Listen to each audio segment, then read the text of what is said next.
sini gue perwakilan kelompok 10. Nama gue Dimas Sakti. Di sini kelompok 10 bakal ngejelasin tentang teori interpersonal Sullivan. Di sini gue bakal ngejelasin sedikit tentang biografi dari Harry Stack Sullivan ini. Sullivan ini lahir di kota pertanian kecil Norwich di New York pada tanggal 21 Februari 1892. Ia menerima ijazah medis dari Chicago College of Medicine and Surgery pada tahun 1917 dan ia mulai bekerja sama dengan Tentara Perang Dunia Pertama. Lalu ia menjadi officer medis dari Federal Board of Vocational Education dan kemudian menjadi officer pada Public Health Service. Di tahun 1922, Sullivan ini berangkat ke rumah sakit St. Elizabeth di Washington DC, di mana ia berada di bawah pimpinan dari William Alanson White, pimpinan dari American Neuropsychiatry. Pada tahun 1923 sampai 1930-an, ia berasosiasi dengan Medical School of the University of the Milan dan di periode kehidupannya ini, di mana Sullivan menemukan skizofrenia. Di tahun 1936, ia membantu dan menjadi direktur di The Washington School of Psychiatry dan jurnal psikiatri mulai dipublikasikan pada tahun 1938 untuk mempromosikan teori Sullivan tentang relasi-relasi interpersonal. Pada tahun 1949, Sullivan menghadiri pertemuan World Federation for Mental Kesehatan di Amsterdam.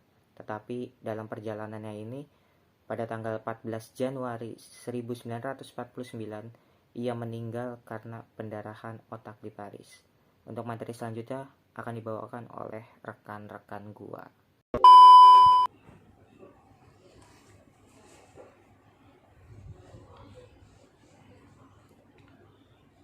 Halo, gue Bagus.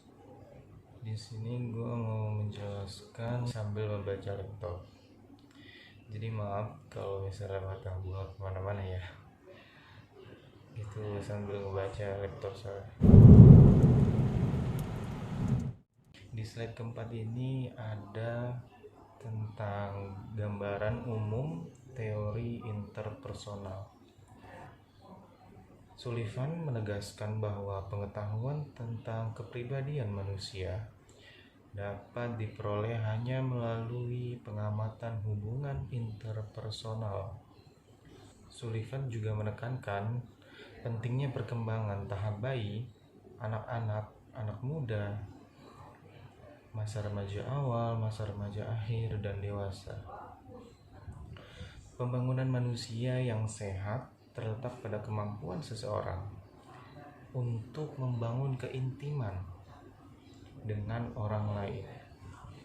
Sullivan juga percaya bahwa orang mencapai perkembangan yang sehat ketika mereka dapat mengalami keintiman dan nafsu terhadap orang lain.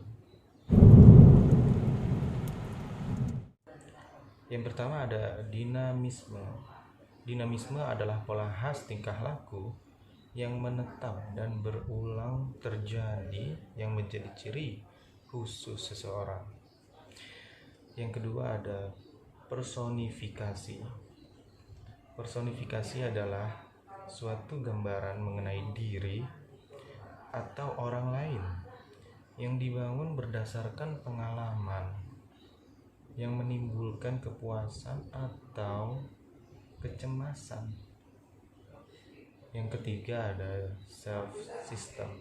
Self-system adalah pola tingkah laku yang konsisten, yang mempertahankan keamanan interpersonal dengan menghindari atau mengecilkan kecemasan. Oke, kita lanjut ke di sini ada tentang proses kognitif. Proses kognitif ini ada 3 tahap. Yang pertama ada prototaksis. Prototaksis adalah rangkaian keadaan sesaat yang terpisahkan dari organisme yang melakukan penginderaan, contohnya pendirian. Tahap kedua ada parataksis, hubungan kausal antara peristiwa-peristiwa yang terjadi kira-kira di saat yang sama, namun tidak berhubungan secara logis. Contohnya tahayul.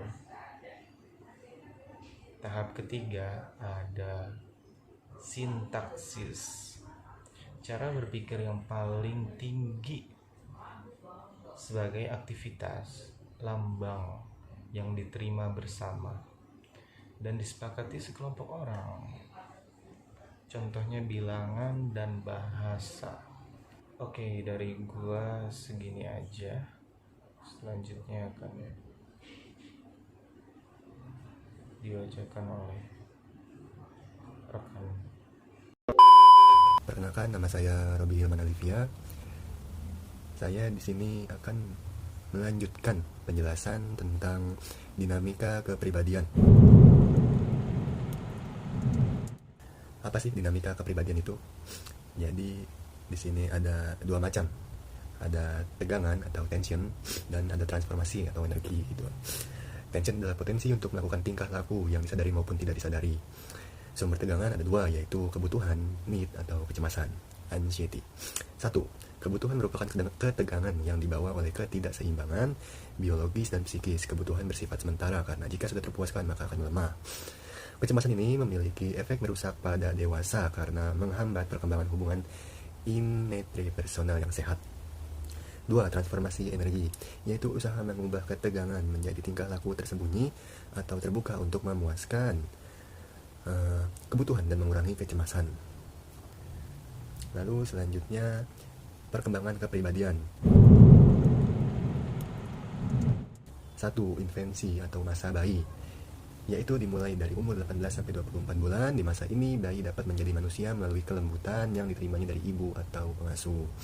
2. Masa anak-anak usia 2 sampai 6 tahun.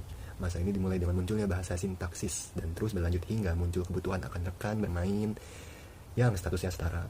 3. Masa juvenil, usia 6 sampai 8 atau 1,5 tahun. Di saat ini seorang anak belajar untuk berkompetisi yang dapat ditemukan di antara anak-anak meskipun beragam latar belakangnya.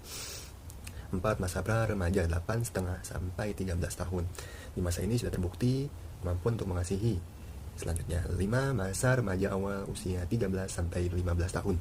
Awal masa ini diawali dengan pubertas dan berakhir akan kebutuhan cinta seksual terhadap seseorang. 6.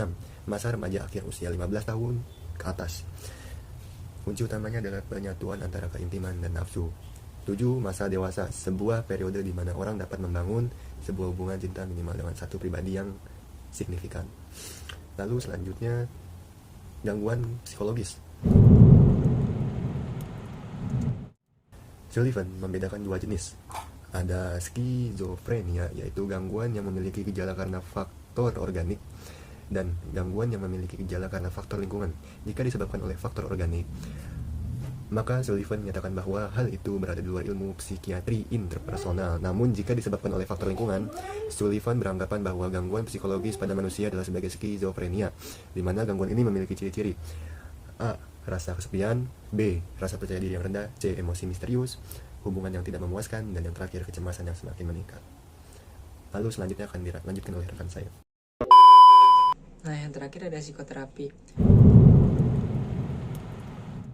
Sullivan percaya bahwa gangguan psikologis disebabkan karena adanya hambatan dalam hubungan interpersonal. Oleh karena itu, ia membuat prosedur psikoterapinya berdasarkan usaha untuk memperbaiki hubungan klien dengan orang lain. Nah, proses ini dilakukan dengan cara terapis. Sebagai pengamat partisipan, itu menjadi bagian dari hubungan interpersonal klien. Melakukan tatap muka dengan klien dan memberikan kesempatan klien untuk berkomunikasi dengan orang lain. Tujuan umum terapi Sullivan adalah mengungkap kesulitan klien dalam berhubungan dengan orang lain. Untuk membantu tujuan ini berhasil, ada dua hal yang harus dilakukan terapi, yaitu yang pertama, mendorong klien merasa aman ketika bertemu orang lain, dan yang kedua, membantu klien menyadari bahwa jika klien mampu membina hubungan pribadi dengan orang lain, maka ia dinyatakan sehat secara mental. Nah, demikian beberapa hal yang bisa kelompok kami sampaikan pada kesempatan hari ini. Kami mohon maaf yang sebesar-besarnya apabila ada kesalahan dan tutur kata maupun tindakan yang kurang berkenan. Dengan ini presentasi kami tutup. Dan selanjutnya sesi tanya jawab. Ingin mengajukan pertanyaan, dipersilakan mengisi di kolom chat Telegram. Sekian, terima kasih atas waktu dan perhatiannya. Wassalamualaikum warahmatullahi wabarakatuh.